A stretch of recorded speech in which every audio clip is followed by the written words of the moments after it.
नाम राजू है। आज का टॉपिक है stock market versus mutual fund. अब पहला ही पॉइंट आता है, कोई भी व्यक्ति अगर ये पूछते हैं ना किस स्टॉक में पैसा लगाऊं, इसका मतलब उनको स्टॉक में पैसा लगाना ही नहीं है जिंदगी में कभी भी। कोई भी पूछने वाला व्यक्ति हो ना कि कहां लगाऊं, किसी से भी आप पूछते हैं, उनको स्टॉक मार्केट में पैसा नहीं लगाना है, उनको म्यूचुअल फंड में ही आना है जब भी आना है। दूसरा फैक्टर है, जो भी रिसर्च करना है आपको खुद करना है। किसी के बताए हुए टिप्स पे किए तो पैसा कभी नहीं बनता है, किसी का नहीं बनता है। लंबे समय में आपको लॉस ही होगा अगर किसी के बताए हुए टिप्स पे आप स्टॉक को खरीदते हैं। तो बिल्कुल भी ऐसा नहीं करना है। अगर आप प्रोफेशनल हैं, रिसर्च करके आप इन्वेस्ट करें तो ठीक है।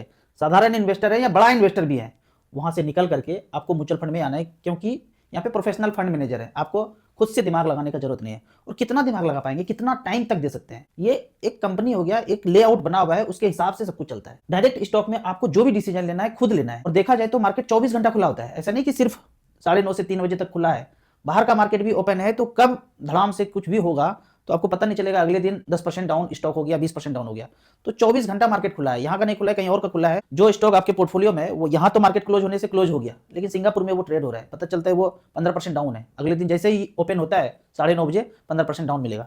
तो बिल्कुल भी ऐसे जंजाल में ना फंस करके आपको म्यूचुअल फंड में प्रोफेशनल फंड मैनेजर को थ्रू जाना है।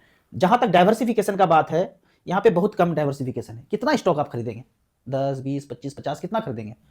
और यहाँ पे अगर आप कोई भी म्यूचुअल फंड चुनते हैं जिसका ईएम 5,000 करोड़ से ऊपर है और एक ही स्कीम लेते हैं, अगर 2,000 का एसआईपी चलाते हैं, तो कम से कम 200 कंपनी में आपका पैसा डाइवर्सिफाइड हो जाता है। वो 2,000 रुपया 200 कंपनी में चला जाएगा। और ऐसे करके 4-5 ले लिया तो 1000 कंपनी में पैसा डाइवर्सिफाइड हो जाएगा। जहां तक रिस्क का बात करें, इतना ज्यादा रिस्क है यहाँ पे कि आपका जिंदगी नॉर्मल चलते जा रहा है, चलते जा रहा है, चलते जा रहा है। अगर आपने स्टॉक में, डायरेक्ट स्टॉक में पैसा इन्वेस्ट किया है, तो जिंदगी में एक यू टर्न आएगा फिर, और जवानी में ही शुगर बीपी का मेडिसिन शुरू हो जाएगा। तो यहाँ आपको रिस्क इतना ज्यादा है कि आप झेल नहीं पाएंगे, सारे इन्वेस्टर झेल नहीं पाते हैं। तो यहाँ से निकल करके 5 म्यूचुअल फंड ले लेंगे तो 1000 कंपनी में आपका पैसा डाइवर्सिफाइड हो गया, और रिस्क उसी हिसाब से पूरे 1000 पे डाइवर्सिफाइड हो गया, मतलब कम हो गया रिस्क। अगर मैं यहाँ पे अपने होल्डिंग की बात करूं कि नंबर ऑफ शेयर